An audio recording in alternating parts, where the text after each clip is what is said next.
सर्दियों में घर और किचन के काम करना ना बहुत ही झंझट भरा लगता है, लेकिन अगर वही काम कुछ टिप्स और ट्रिक्स के थ्रू किए जाए तो जो झंझट भरे काम है ना वही आसान हो जाते हैं। साथ ही साथ हमारा समय और पैसा दोनों बचता है। Hello everyone, welcome back to my channel. आज मैं फिर हाजिर हो गई हूँ आपके लिए बहुत ही यूज़फुल किचन टिप्स लेकर। तो बिना देरी करते हुए आज की पहली टिप शुरू कर लेते हैं। मेरी आज की पहली टिप है बर्तन साफ़ करने को लेकर। सर्दियों में ना टंकी का पानी इतना ज़्यादा ठंडा हो जाता है कि इसको टच करने का भी बिल्कुल मन नहीं करता, और ऊपर से सर्दियों में ना बर्तन भी चिकने अगर होते हैं थोड़े बहुत घी वगैरह के, तो उन्हें साफ़ करना तो और भी ज़्यादा झंझट भरा लगता है। लेकिन मैं आज आपको ना एक बहुत ही अमेजिंग टिप बताने वाली हूँ जिससे ना आपको पानी को टच ही नहीं करना पड़ेगा और आपके बर्तन भी साफ़ हो जाएंगे। तो यहाँ पर मैंने ले लिए हैं अपने बेटे के ग्लव्स। ये ग्लव्स ना थोड़े से फटे हुए हैं, तो मेरा बेटा पहनता नहीं है इनको, लेकिन मैं जब इन्हें फ्री होती हूँ ना तब पहन लेती हूँ, और इन्हें मैं काम के टाइम पे भी पहन लेती हूँ, स्पेशली जब बर्तन वगैरह साफ़ करते हैं। तो मैं तो इन्हें पूरे टाइम पहन कर ही रखती हूँ। अभी मैंने 2 मिनट के लिए बस उतारे थे, उसके बाद मैं इन्हें पहन लेती हूँ और सारा काम करती रहती हूँ। मुझे ग्लव्स उतारने की बिल्कुल ज़रूरत नहीं पड़ती है। तो मैं यहाँ पर दोनों हाथों में ना अपने पूरे ग्लव्स पहन लूँगी, और उसके बाद मैं आपको एक इतनी आसान टिप बताने वाली हूँ, आपको एक भी पैसा खर्च करने की ज़रूरत नहीं पड़ेगी। और आप चाहे बर्तन हो या फिर हो झाड़ू पोछा कुछ भी हो, आप पूरे काम कर पाएंगे इन ग्लव्स के थ्रू ही। तो यहाँ पर मैंने अब ये ग्लव्स पहन लिए। इनको ना हम ऊपर से जो हमारी सब्जी वाली पॉलीथीन वगैरह होती है ना, उन्हें पहन लेंगे, क्योंकि हमारे ये ग्लव्स उसकी वजह से ना गीले नहीं होंगे। अगर आप पैसा खर्च करना चाहते हैं तो आप सिलिकॉन वगैरह के ग्लव्स मंगा सकते हैं, या फिर आप पॉलीथीन के जो ग्लव्स आते हैं उन्हें मंगा सकते हैं। लेकिन मुझे ये पॉलीथीन ज़्यादा बेस्ट लगती हैं, क्योंकि अगर ये ख़राब हो जाती हैं तो हम इन्हें फेंक देते हैं।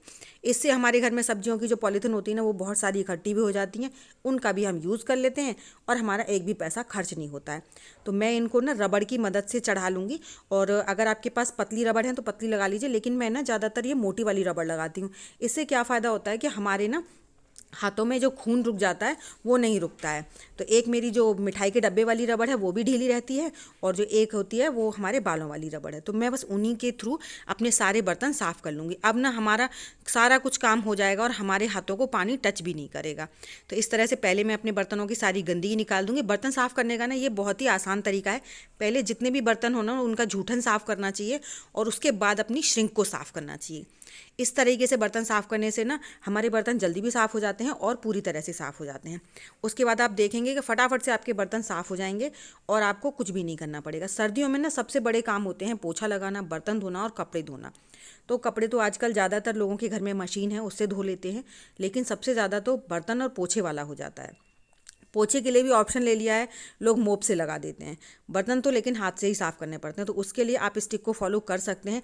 ये टिप बहुत ही अमेजिंग काम करती है। ऐसा बिल्कुल नहीं है कि हम पॉलीथीन पहन लेंगे तो हमारे हाथों से काम करना मुश्किल हो जाएगा, बिल्कुल भी नहीं। हमने जो अंदर ग्लव्स पहने हैं ना उनसे हमारी सारी उंगलियां फ्री हैं। अगर आप सॉक्स वगैरह पहनते हैं तब थोड़ी बहुत प्रॉब्लम हो सकती है, लेकिन अगर ग्लव्स पहनते हैं ना तो उससे बिल्कुल भी प्रॉब्लम नहीं होती है, क्योंकि हमारी सारी उंगलियां फ्री हैं और हमने जो पॉलीथीन पहनी है वो भी काफ़ी बड़ी पहनी है। तो देख सकते हैं आप 2 मिनट में मेरे सारे बर्तन साफ़ हो गए हैं, और बर्तन काफ़ी थे, ऐसा नहीं था। मेरे शाम के टाइम के पूरे बर्तन थे जितने भी खाना बनाने में होते हैं। और उसके बाद मैंने अपनी सिंक को भी साफ़ कर दिया है। बहुत आसानी से सारा काम हो जाता है, बिल्कुल भी परेशानी नहीं होती है। अब मैं आपको इसको उतार कर दिखाऊंगी। आपको पता है क्या करना है, आपको ना सिर्फ पॉलीथीन इस तरह से उतारनी है और इन्हें आप कहीं पर भी हैंग कर दीजिए, जिनसे कि इनका पानी निचुड़ जाए। इसी तरीके से हैंग करना है आपको, उल्टा नहीं करना है, क्योंकि अंदर पानी चला गया तो फिर प्रॉब्लम हो जाएगी। इस तरीके से हम दोनों पॉलीथीन को अच्छे से कहीं पर भी हैंग कर देंगे, जिससे इनका पानी पूरा निचुड़ जाएगा, और हमें नेक्स्ट टाइम जब भी यूज़ करनी होंगी हम इन्हें यूज़ कर सकते हैं। और अब आप देखेंगे आपके जो हाथ है ना वो बिल्कुल सूखे हैं, आपको ग्लव्स उतारने की बिल्कुल भी ज़रूरत नहीं है। और इन दिनों में इतनी ज़्यादा कड़ाके वाली ठंड पड़ी हुई है ना कि ग्लव्स के बिना तो काम करना बहुत मुश्किल हो जाता है। अब आपके देख सकते हैं मेरे सारे बर्तन धुल के साफ़ हो गए हैं। इस तरह से आप भी आपके घर में ना आपको कोई परेशानी नहीं होगी बर्तन वगैरह साफ़ करने में। आई होप छोटी सी टिप थी, आपको पसंद आई होगी। तो चलिए बढ़ते हैं नेक्स्ट टिप की तरफ। तो जी मेरी नेक्स्ट टिप है तवे को लेकर। जब भी हम रोटियां बनाते हैं तो लास्ट में जब हमारा तवा हल्का सा गर्म रहता है तो उसी टाइम पे आप 1 मिनट के लिए गैस को और ऑन रहने दीजिए, और आपको जो लहसुन छीलना है ना उसको हल्के हाथ से दबा दबा कर गांठ को, और जो लहसुन की गांठ है जितनी भी हो 2 4 6 आपको करना हो उतनी आप कर सकते हैं, उसे आप खोल कर इस तवे पर डाल दीजिए। और गैस को उसके बाद आप 1 मिनट के लिए ऑन रहने दीजिए। बस ज़्यादा देर के लिए ऑन रखने की ज़रूरत नहीं है, लेकिन सारी कलियों को ना आप अच्छी तरह से जो जड़ होती है उसमें से अलग कर दीजिए। मैं आज आपको ऐसी अमेजिंग टिप बताने वाली हूँ जिससे ना आपको बिल्कुल भी कोई परेशानी नहीं होगी। आपको बिल्कुल हाथ या नाखून नहीं लगाने पड़ेंगे और आपका लहसुन पूरा छिलकर तैयार हो जाएगा। बस आपको पूरा ना लहसुन की जितनी भी कलियाँ आपको छीलनी है उनको आप तवे पर डाल दीजिए और मैंने गैस को कर दिया है बंद। अब इसे आप 2 मिनट के लिए पड़ा रहने दीजिए और किसी टाइट चीज़ से आप इसे हल्के हाथ से दबा दबा कर और इन्हें उलट पुलट कर दीजिए। बस आपको ज़्यादा तेज़ नहीं दबाना है जिससे कि इन लहसुन का पानी बाहर निकले। उससे ना हमारा लहसुन ख़राब हो जाता है, उसका टेस्ट भी ख़राब हो जाता है और उसे आप स्टोर भी नहीं कर सकते हो। तो यहाँ पर हमें लहसुन हमने हल्का फुल्का सा बस गर्म होता है। इससे ना क्या फ़ायदा होता है कि आप देखेंगे, मैं आपको एक लहसुन को उठाकर दिखाती हूँ, कैमरे में ठीक से क्लियर नहीं आ रहा है, लेकिन जो लहसुन का जो छिलका होता है ना, उसका मतलब चटकना शुरू हो जाता है, वो कुरकुरा सा हो जाता है। जो लहसुन का छिलका होता है इस तरीके से वो इतना कुरकुरा हो जाता है कि बहुत ही ईजिली छिल जाता है।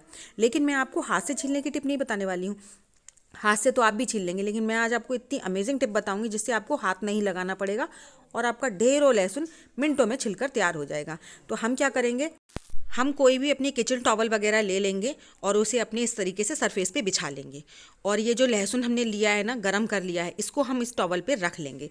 और अब हम इसका क्या करेंगे, टॉवल को हल्का सा मोड़ लेंगे और जिस तरीके से हम कपड़े मीड़ते हैं ना, उस तरीके से हमें ये हल्के हाथ से बस रब करना है। इस तरीके से आप इसे देखेंगे, 1 मिनट के लिए आप रब करेंगे ना और थोड़ा सा आगे पीछे करके टॉवल को इस तरीके से करेंगे, आपका लहसुन बस छिल जाएगा। क्योंकि इसका लहसुन का जो छिलका है ना, वो इतना करारा हो जाता है इस तरीके से, और आप इस तरीके से करेंगे तो आपका सारा छिलका बिल्कुल अलग हो जाएगा। आपको ना नाखून लगाने की ज़रूरत है, ना चाकू लगाने की ज़रूरत है, ना ही इसे पानी में डिप करने की ज़रूरत है। देख सकते हैं आपका पूरा लहसुन छिल गया है। 1-2 कली थोड़ी बहुत लहसुन का चिपका रह जाता है, छिलका रह जाता है, बस आप उसे निकाल दीजिए और आपका लहसुन छिलकर तैयार हो गया है। इस तरीके से आपको जब भी लगे आपको ढेर सारा लहसुन छीलना है तो आप इस टिप को फॉलो कर सकते हैं। और इस तरीके से मैं आपको पास में दिखाती हूँ, लहसुन ना बिल्कुल भी इसमें से पानी नहीं निकलता है और ना ही आपका लहसुन ऐसा है कि भुन गया है कि ख़राब हो जाएगा। आप चाहे अचार डालिए, चाहे सब्जी के लिए तैयार कीजिए, कुछ भी कीजिए, आपका लहसुन एकदम बढ़िया तरीके से छिलकर तैयार हो जाता है। तो छोटी सी टिप थी, आई होप आपको पसंद आई होगी। अगर पसंद आई हो तो वीडियो को लाइक और चैनल को सब्सक्राइब करना बिल्कुल मत भूलिएगा। साथ ही साथ मुझे कमेंट कर कर यह भी बताइएगा कि आपको मेरी कौन सी टिप सबसे ज़्यादा अच्छी लगी है और आप मेरी वीडियो किस गाँव या किस शहर से देख रहे हैं, ताकि मैं आप लोगों को थैंक्स बोल सकूँ। और अपने फैमिली फ्रेंड्स में शेयर करना बिल्कुल मत भूलिएगा। तो चलिए इसी के साथ बढ़ते हैं नेक्स्ट टिप की तरफ। नेक्स्ट टिप है मेरी पत्ता गोभी को लेकर। पत्ता गोभी को ना हम फ्रिज में रख देते हैं ज़्यादातर, तो क्योंकि हमने इसको आधा तो यूज़ कर लिया और आधा हमारा रह गया है। उसके बाद हम इसे हाथों से काटें ना तो बहुत ही ज़्यादा ठंडा लगता है, हाथों से काटते हैं और दिमाग में जाके करंट लगता है। तो उसके लिए एक छोटी सी टिप है, आपको हाथ लगाने की ज़रूरत ही नहीं है गोभी से। बस आप क्या कीजिए, इस तरीके से पकड़ लीजिए और ग्लास की मदद से ना, जिसकी गिलास की पतली किनारी होती हैं उनकी मदद से आप अपना ढेर सारा पत्ता गोभी बहुत ईजिली काट लेंगे, आपको कोई परेशानी नहीं होगी। और आपको मैं अभी पास से दिखाती हूँ, इतना अमेजिंग कटता है। आप चाहे पतला काट लीजिए, चाहे लंबा, चाहे छोटा, जैसा भी आपको काटना हो ना, बहुत आसानी से कट जाएगा। तो इस तरीके से आपको जब भी पत्ता गोभी वगैरह काटना हो और वो ठंडा हो, आपको टच करने का मन नहीं कर रहा है, तो आप ग्लास, कटोरी कुछ भी ले लीजिए। स्पेशली पत्ता गोभी जो होता है ना, वो ग्लास से अच्छा करता है, कटोरी से नहीं करता है, क्योंकि वो नीचे तक ग्लास चला जाता है ना, तो इसलिए बहुत आसानी से हमारा पूरा फूल का जो एरिया है वो कट जाता है। ऐसा लगता है जैसे हमने चाकू से काटा है। और हमारा पत्ता गोभी हमें जितना यूज़ करना है बस आप उतना काट लीजिए, ज़रूरी नहीं है आपको पूरा काटना है। इससे पत्ता गोभी को कोई नुकसान नहीं होगा। आई होप आपको छोटी सी टिप थी, पसंद आई होगी। तो इस तरह से मैंने ना पत्ता गोभी को पूरा कट कर लिया है जितनी मुझे ज़रूरत थी। अब उसके बाद आप इसको, बाकी जो बचा हुआ पत्ता गोभी आप उसे रख दीजिए। और इतना फाइन कटता है, अगर आपको मोमोज़ वगैरह के लिए काटना है, कद्दूकस करना है, तो उसके लिए भी आप इस टिप को फॉलो कर सकते हैं। इतना बारीक हो जाता है। अगर उसके बाद भी अगर आपको लगता है ना थोड़ा बहुत मतलब मोटा है, तो आप ग्लास को वैसे ही नॉर्मली इसमें 1-2 बार नीचे ऊपर ऊपर कर दीजिए, तो वो और ज़्यादा बिल्कुल कद्दूकस जैसा हो जाता है। तो आई होप छोटी सी टिप थी, आपको पसंद आई होगी। तो चलिए इसी के साथ बढ़ते हैं नेक्स्ट टिप की तरफ। तो मेरी जो नेक्स्ट टिप है वो है दवाई के सिरप वगैरह को लेकर, या फिर दवाई की टैबलेट्स वगैरह। कुछ जो सिरप वगैरह जो होते हैं ना, इनमें जो डेट वगैरह मेंशन होती है वो इतनी ज़्यादा बारीक शब्दों में होती है और इतनी ज़्यादा छोटे छोटे अक्षर में लिखी रहती है कि हमें वो ना दिखाई नहीं देती है। और ये प्रॉब्लम आजकल बुज़ुर्ग हों या फिर बच्चे हों, किसी को भी हो सकती है। जैसे नज़र कमज़ोर हो जाती है, तो कई बार ऐसा होता है कि चश्मा वगैरह नहीं होता है, तो उस टाइम पे अगर आपको इनकी डेट वगैरह देख लें तो उसके लिए एक छोटी सी टिप है, आप ले लीजिए कोई भी फ़ोन और उसमें खींच लीजिए इस दवाई का फ़ोटो। जैसे ही आप दवाई का फ़ोटो खींचेंगे ना, तो एक चीज़ का आपको इतनी आसानी हो जाएगी कि जब भी आपको इसकी डेट वगैरह या कुछ चेक करनी है या फिर इसका कुछ भी आपको देखना है ना, तो आप फ़ोटो को जूम करके देखिए और जितना चाहे आप उसे जूम कर लीजिए, उतना आपको क्लियर सब कुछ पढ़ पाएंगे, चाहे वो डेट हो या फिर इसमें क्या क्या चीज़ मेंशन की हुई है, सब कुछ आप बहुत इजीली पढ़ पाएंगे। तो आपको ना कोई परेशानी नहीं होगी। अगर आपके पास चश्मा नहीं भी है या फिर कुछ लोग होते हैं जिनका चश्मा वगैरह नहीं है, टूट गया है या ख़राब हो गया है, तो उस टाइम पे फ़ोन आजकल सबके पास होता है, तो उस टाइम पे आप जो भी आपको दवाई वगैरह देखनी है तो उसका फ़ोटो खींच कर आप उसे जूम करके बहुत ही ईजिली उसकी डेट वगैरह देख सकते हैं। तो आई होप आपको छोटी सी टिप थी पसंद आई होगी। तो चलिए बढ़ते हैं इसी के साथ नेक्स्ट टिप की तरफ। नेक्स्ट टिप है मेरी सुई धागा को लेकर। जो सुई धागे होते हैं ना, उन्हें बहुत ध्यान से संभाल के रखना पड़ता है। तो धागे को सिक्योर करने के लिए मैंने बिंदी का इस्तेमाल किया है, और ये किस तरीके से किया था ये मैंने अपनी पिछली वाली वीडियोज़ में शेयर किया हुआ है। अगर आपको चेक करना है तो आप देख सकते हैं।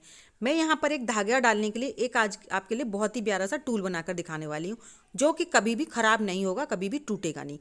उसके लिए मैंने यहाँ पर लिया है, हमारे घर में जो वायर पड़े रहते हैं ना, वो उसमें से बहुत सारे वायर निकले रहते हैं। उसमें से आप क्या करेंगे, एक वायर को काट लेंगे, ज़्यादा नहीं, करीबन 2-2.5 इंच के करीब बस, और चाकू की मदद से बहुत आसानी से कट जाता है।